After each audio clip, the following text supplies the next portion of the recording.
الحمد للہ رب العالمین والصلاة والسلام علی سید الانبیاء والمرسلین اما بعد فاعوذ باللہ من الشیطان الرجیم بسم اللہ الرحمن الرحیم۔ ہم پچھلے سبق کے اندر یہ پڑھ رہے تھے کہ ایک مسلمان کا نبی علیہ الصلوۃ والسلام کے بارے میں اور دیگر انبیاء علیہ السلام کے بارے میں کیا عقیدہ ہونا چاہیے۔ عقیدہ نمبر 16 کے اندر صاحب بہار شریعت فرماتے ہیں نبی کا معصوم ہونا ضروری ہے۔ معصوم کا مطلب یہ ہے کہ گناہوں سے پاک ہونا، اور یہ عصمت نبی اور ملک کا خاصہ ہے۔ گناہوں سے پاک ہونا نبی اور فرشتے کا یہ خاصہ ہے۔ یہ بات ان دونوں کے لیے خاص ہے کہ یہ گناہوں سے پاک ہوتے ہیں، کہ نبی اور فرشتہ کے سوا کوئی معصوم نہیں۔ اماموں کو انبیاء کی طرح معصوم سمجھنا گمراہی و بد دینی ہے۔ عصمت انبیاء کی یہ معنی ہے کہ ان کے لیے حفظ الہی کا وعدہ ہو لیا، یعنی اللہ تبارک و تعالی نے انبیاء علیہ السلام کا عصمت سے پاک ہونے کا وعدہ کیا ہوا ہے، جس کے سبب ان سے صدور گناہ شرعن محال یعنی ناممکن ہے۔ یعنی اللہ تبارک و تعالی نے اس بات کا وعدہ لیا ہے کہ انبیاء علیہ السلام جو ہیں وہ معصوم ہوتے ہیں، گناہوں سے پاک ہوتے ہیں، اور ان سے گناہوں کا صدور ہونا شرعن ناممکن ہے، بخلاف ائمہ و اکابر اولیاء۔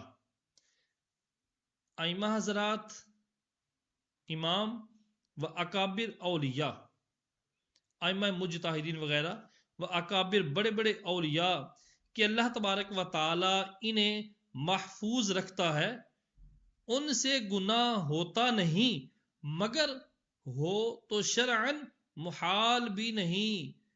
یعنی گناہ ہوتا تو نہیں ان سے، لیکن اگر ہو بھی جائے تو شرعن ناممکن نہیں، ان سے گناہ کا صدور ہو سکتا ہے۔ عقیدہ نمبر 17، انبیاء علیہ السلام شرک و کفر اور ہر ایسے امر سے جو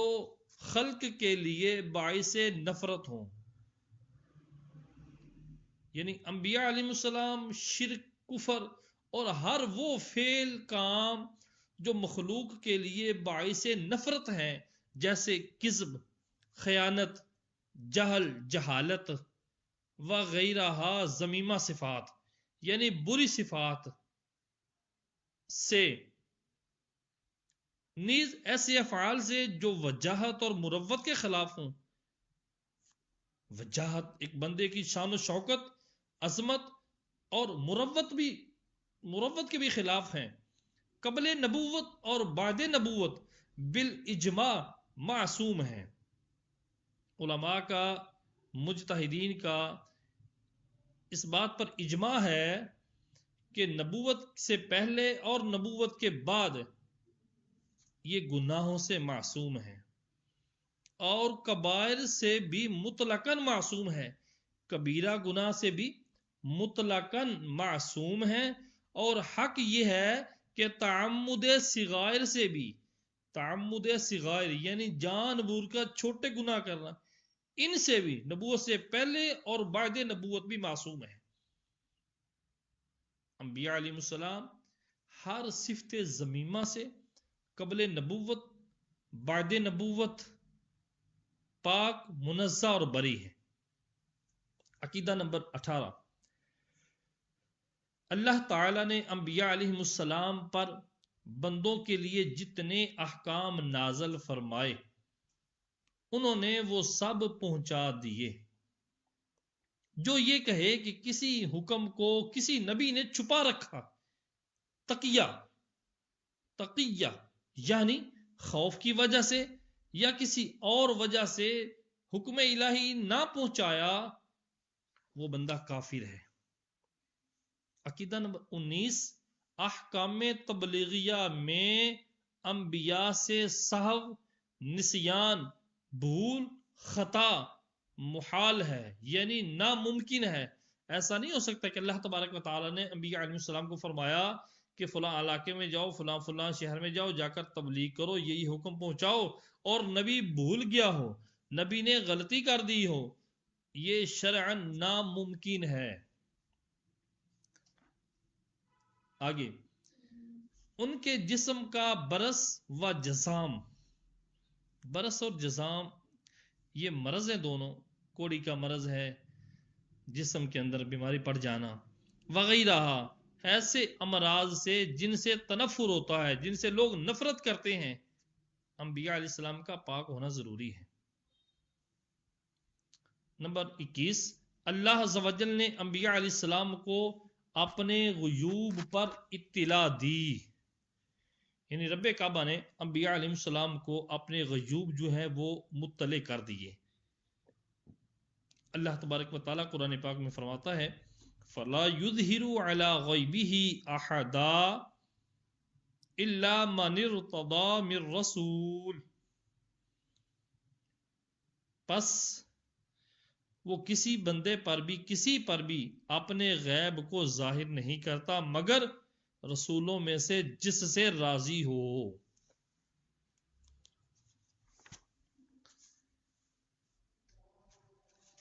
جی، زمین و آسمان کا ہر ذرہ ہر نبی کے پیش نظر ہے،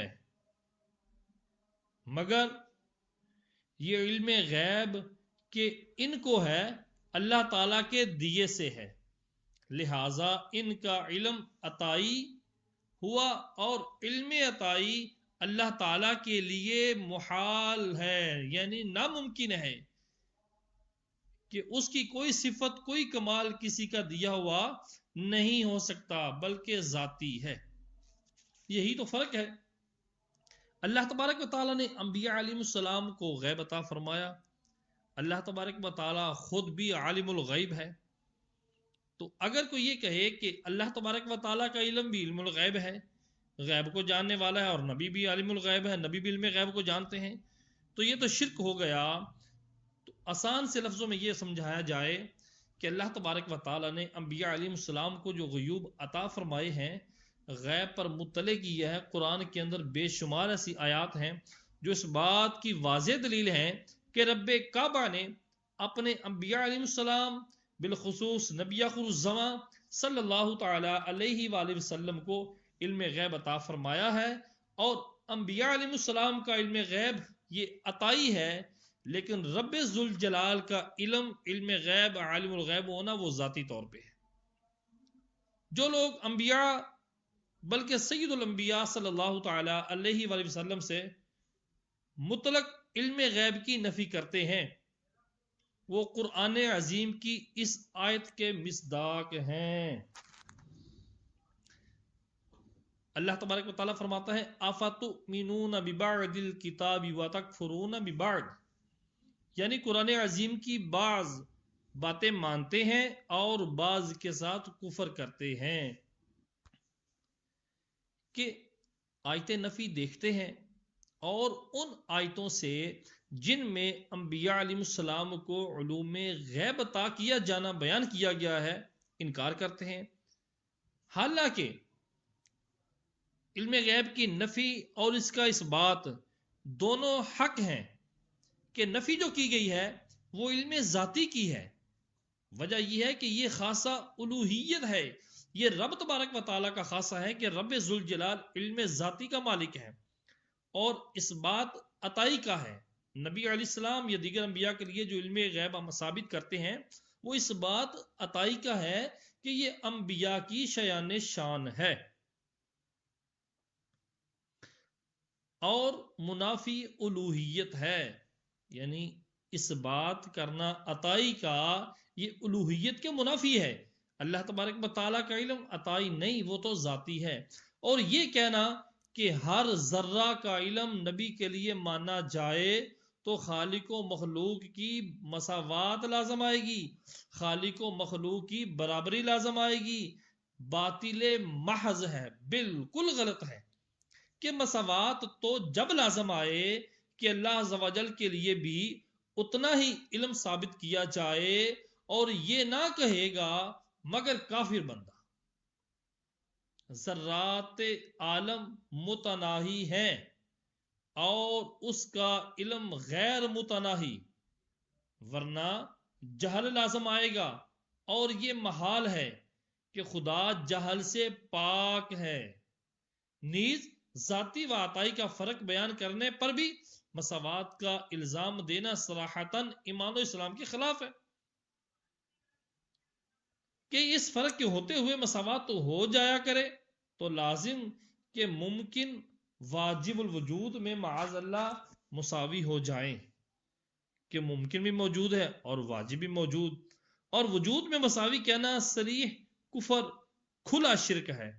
انبیاء علیہ السلام غیب کی خبر دینے کے لیے آتے ہیں کہ جنت، نار، حشر و نشر، عذاب و ثواب غیب نہیں تو اور کیا ہے؟ ان کا منصب ہی یہ ہے کہ وہ باتیں ارشاد فرمائیں جن تک عقل و حواس کی رسائی نہیں۔ عقل، حواس خمسہ، ناک، کان، آنکھ، حواس خمسہ، ان کی جہاں تک رسائی نہیں اسی کا نام تو غیب ہے۔ اولیاء کو بھی علم غیب عطائی ہوتا ہے مگر بواسطہ انبیاء کے۔ عقیدہ نمبر 22، انبیاء کرام تمام مخلوق یہاں تک کہ رسل ملائکہ سے افضل ہیں۔ ولی کتنا ہی بڑے مرتبے والا ہو کسی نبی کے برابر نہیں ہو سکتا۔ جو کسی غیر نبی کو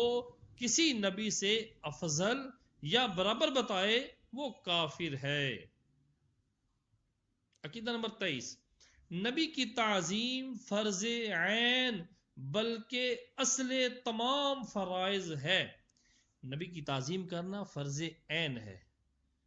خالی فرض عین نہیں، تمام فرائض کی جڑ ہے، تمام فرائض کی اصل ہے۔ اگر نبی علیہ السلام کی تعظیم نہیں تو تمام فرائض باطل ہیں۔ کسی نبی کی ادنا توہین، کسی نبی کی تھوڑی سی توہین یا تکذیب کرنا، جٹلانا، یہ کفر ہے۔ نمبر 24، حضرت آدم علیہ السلام سے ہمارے حضور سید عالم صلی اللہ تعالی علیہ وآلہ وسلم تک اللہ تعالیٰ نے بہت سے نبی بھیجے۔ بعض کا صریح ذکر قرآن مجید میں ہے اور بعض کا نہیں، جن کے اسماء طیبہ بالتصریح قرآن مجید میں ہیں وہ یہ ذکر ہے: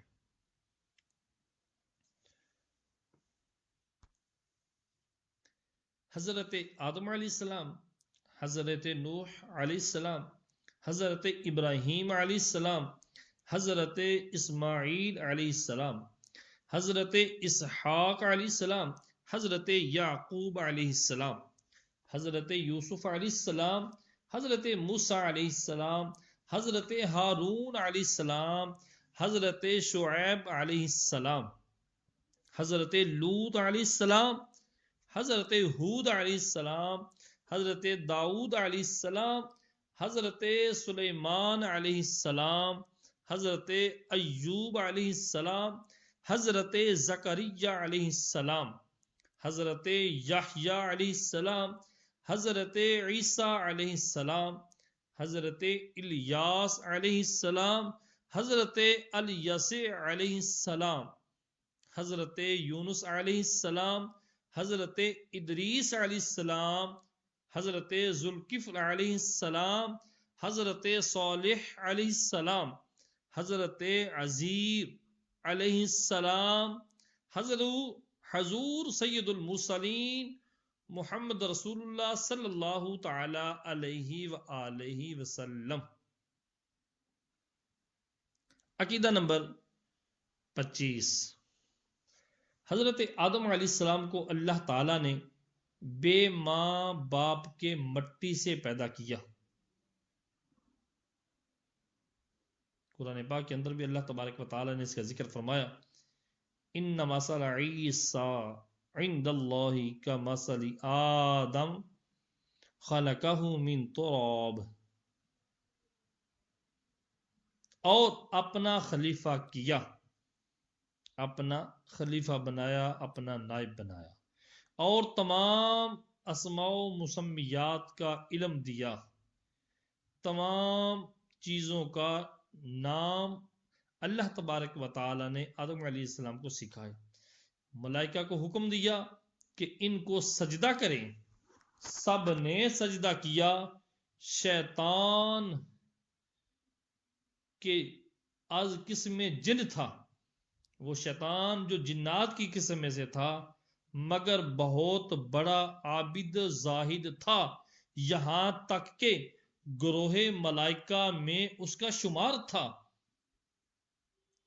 با انکار پیش آیا، ہمیشہ کے لیے مردود ہوا۔ قرآن پاک کے اندر اللہ تبارک و تعالی نے پورے واقعے کو بیان فرمایا ہے، وَإِذْ قُلْنَا لِلْمَلَائِكَةِ اسْجُدُوا لِآدَمَ فَسَجَدُوا إِلَّا إِبْلِيسَ۔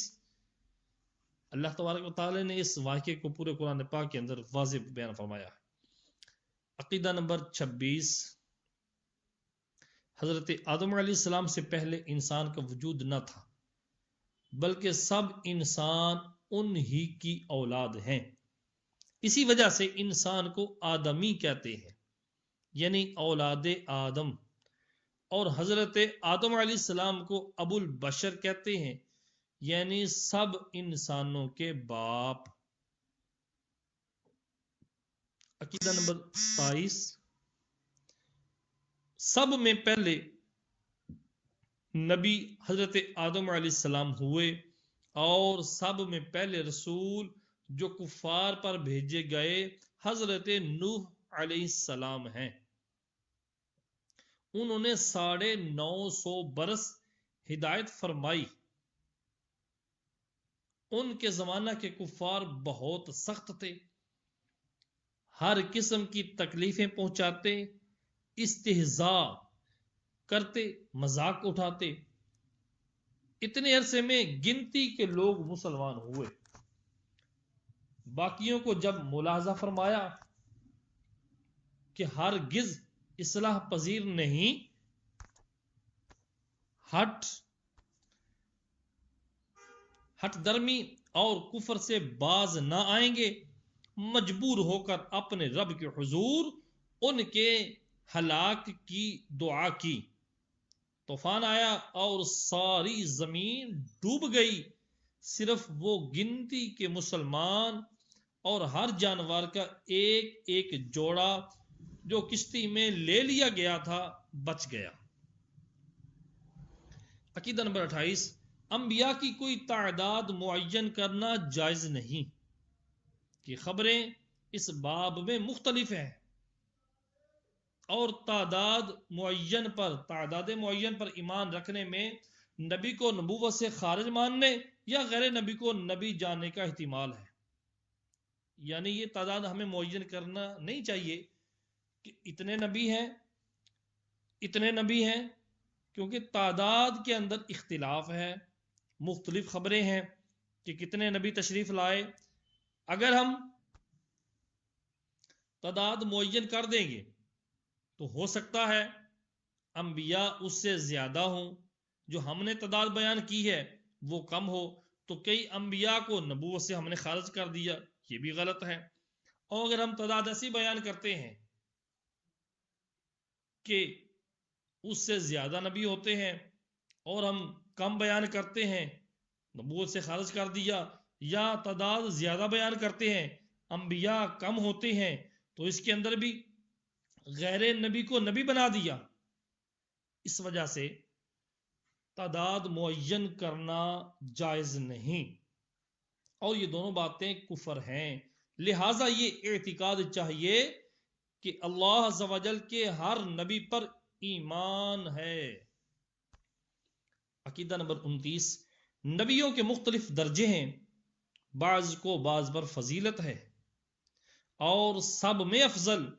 ہمارے آقا و مولا سید المرسلین صلی اللہ تعالی علیہ وآلہ وسلم ہیں، حضور صلی اللہ تعالی علیہ وآلہ وسلم کے بعد سب سے بڑا مرتبہ حضرت ابراہیم خلیل اللہ علیہ السلام کا ہے، پھر حضرت موسیٰ علیہ السلام، پھر حضرت عیسیٰ علیہ السلام اور حضرت نوح علیہ السلام کا۔ ان حضرات کو مرسلین اولو العزم کہتے ہیں، اور یہ پانچوں حضرات باقی تمام انبیاء و مرسلین، انس و ملک، جنوں، جمیع مخلوقات الہی سے افضل ہیں۔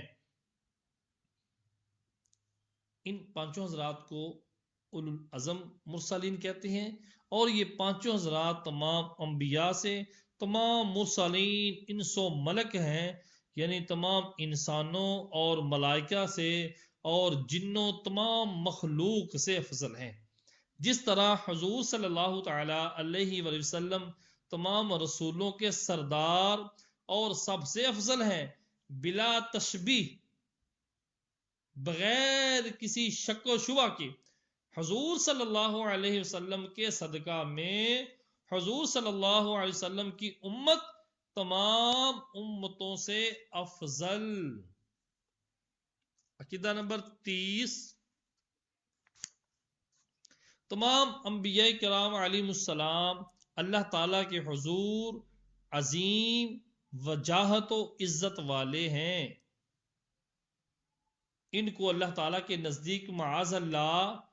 چوڑے چمار کی مثل کھلی گستاخی اور کلمہ کفر ہے۔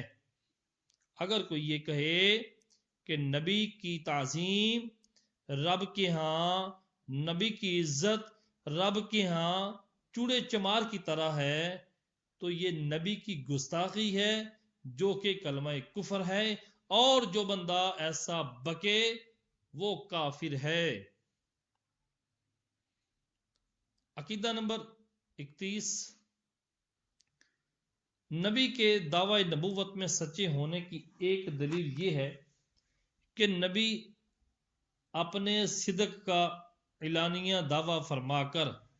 محالات عادیہ کے ظاہر کرنے کا ذمہ لیتا،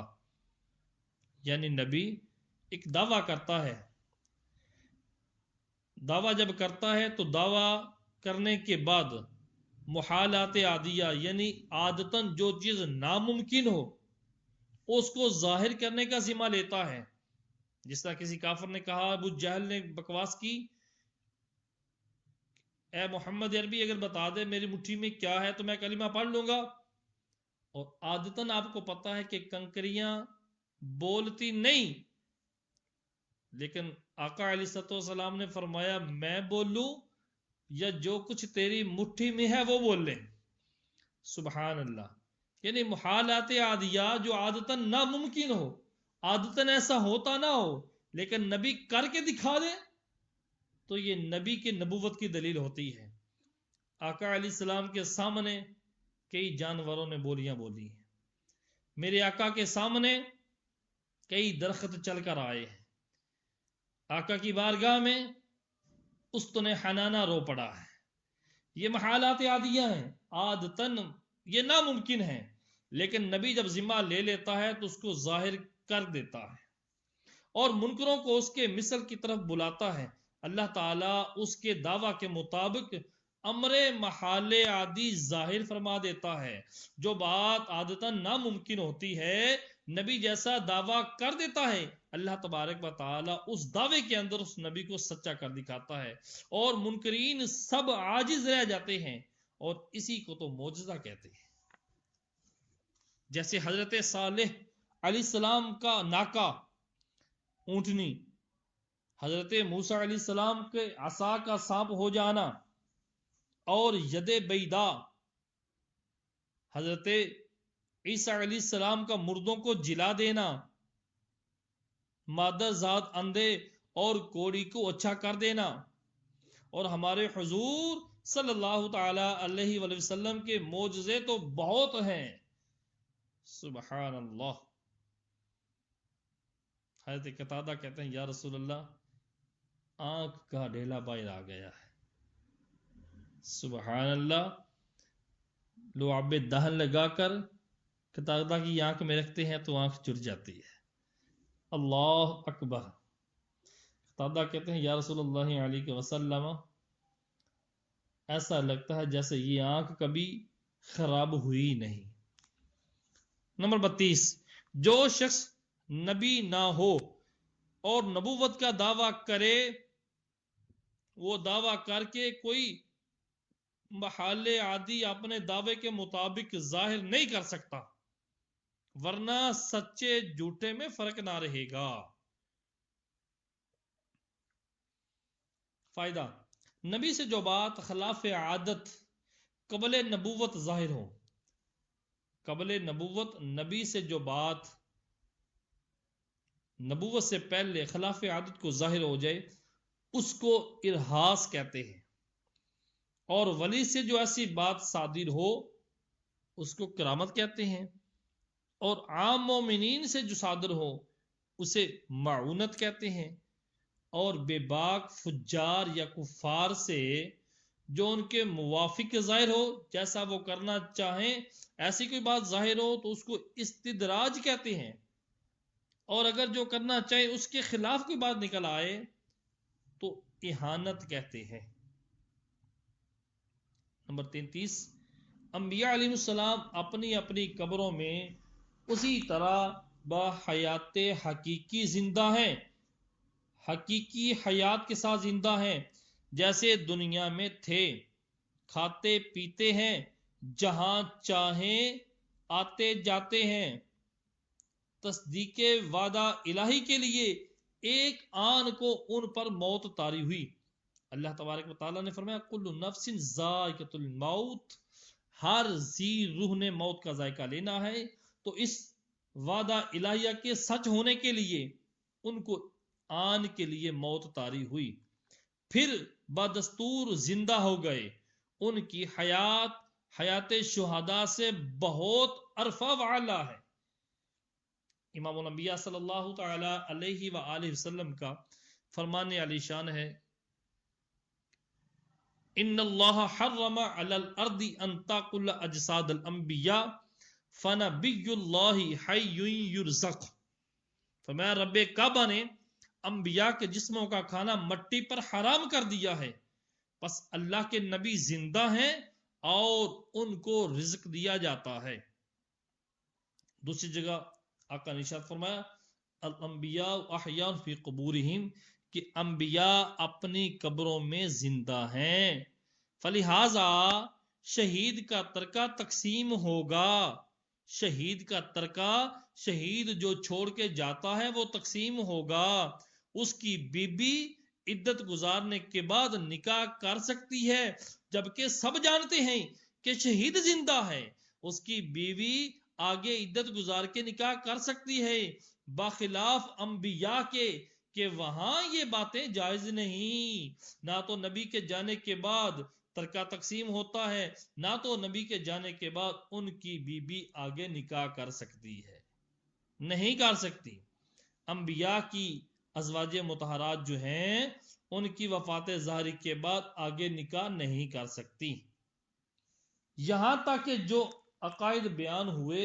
ان میں تمام انبیاء علیہ السلام شریک ہیں۔ اب بعض وہ امور جو نبی صلی اللہ تعالی علیہ وآلہ وسلم کے خصائص میں سے ہیں، نبی علیہ السلام کا خاصہ ہے، ان کو بیان کیا جاتا ہے۔ توجہ، عقیدہ نمبر 34، اور انبیاء کی بعثت خاص کسی ایک قوم کی طرف ہوئی، کوئی نبی کسی قوم کے لیے آیا، کسی محلے کے لیے آیا، کسی شہر کے لیے آیا۔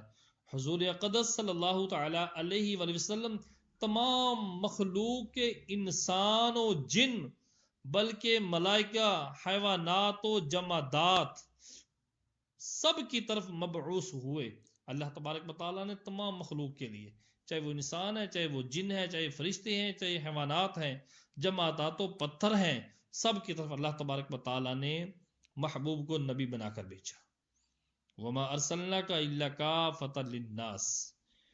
قل یا ایھا الناس انی رسول اللہ الیکم جمیعا۔ جس طرح انسان کے ذمہ حضور صلی اللہ علیہ وسلم کی اطاعت فرض ہے، یوں ہی ہر مخلوق پر حضور صلی اللہ تعالی علیہ وآلہ وسلم کی فرما برداری ضروری. سبحان اللہ. صلو